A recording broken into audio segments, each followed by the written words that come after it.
Hi everybody, Edvis from Spiral Health and Fitness. In today's blog I'm going to talk a little bit about chronic stress and weight loss. How chronic stress affects your hormones and how those affect your weight loss as well. So, on the outside, on the surface, we know that when we stress we tend to either eat nothing or eat way too much.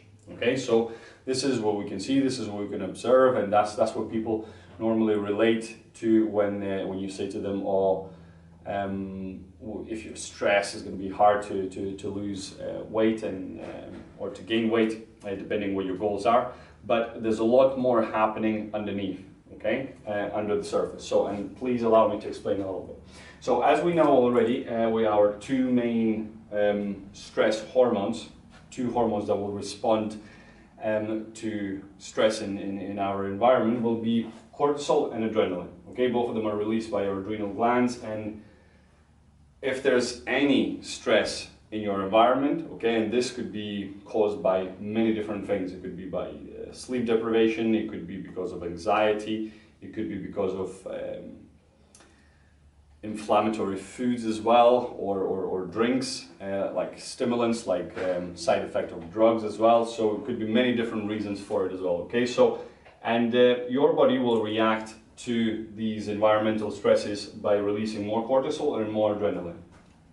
Now, what is very, very important to understand that no hormone in your body ever works in isolation. So they all are interlinked, and if one goes up, second one will either go down or go up, respectively.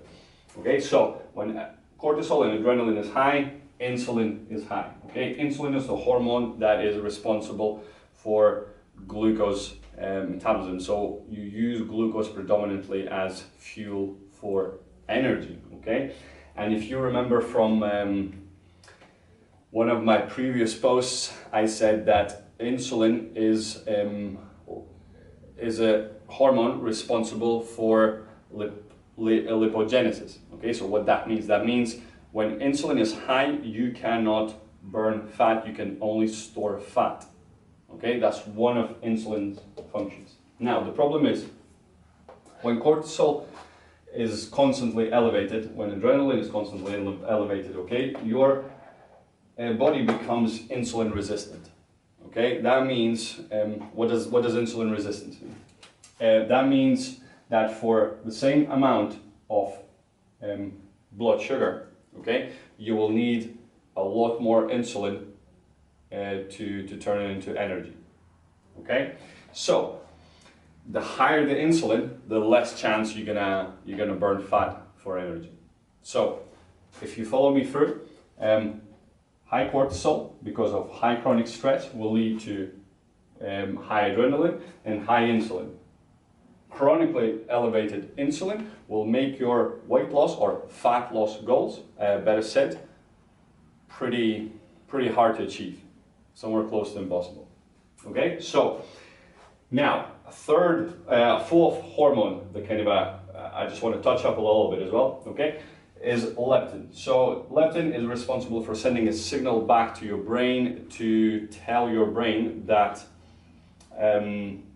you're full, you're satiated, you had enough food and you don't need any more. Okay, so when you're stressed and when insulin is really high, okay, it inhibits the effect of leptin. So what happens? Your brain does not receive the signal to say that there's enough food, there's enough calories in your body and you don't need to eat anymore. Therefore, when we're stressed, we find ourselves binging, we find ourselves overeating and overindulging into food as well. So, just to follow through, high cortisol equals high adrenaline equals high insulin, which might result in insulin resistance, making your weight loss goals really hard to achieve, which will result in decreased effects of leptin on your central nervous system. So I hope all this makes sense. Okay, so now what is call to action? Okay, so what can we do about it? Okay, this is all really nice, okay, but what can we do about it? First of all, make sure you sleep enough.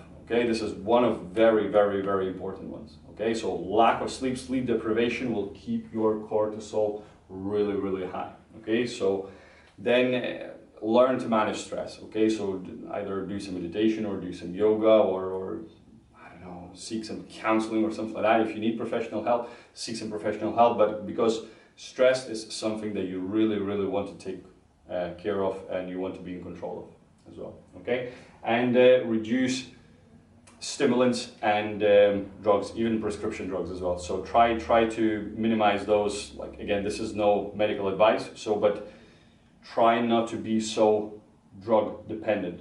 Okay, and reduce stimulants like energy drinks, like coffee, like toxic and highly processed food, alcohol as well. Okay, because all these will cause stress to your body, and your body's response will be very, very similar. It will be high cortisol and high adrenaline. Okay, so that's calls to action for today. Okay, so watch stress. Watch stress. Very, very, very important. Okay, and as I mentioned at the beginning of the video, this is really just scratching the surface of how bad chronic stress is for your body. Okay, I hope you enjoyed, and I hope this brings you value. Okay, thank you very much. Tune in again.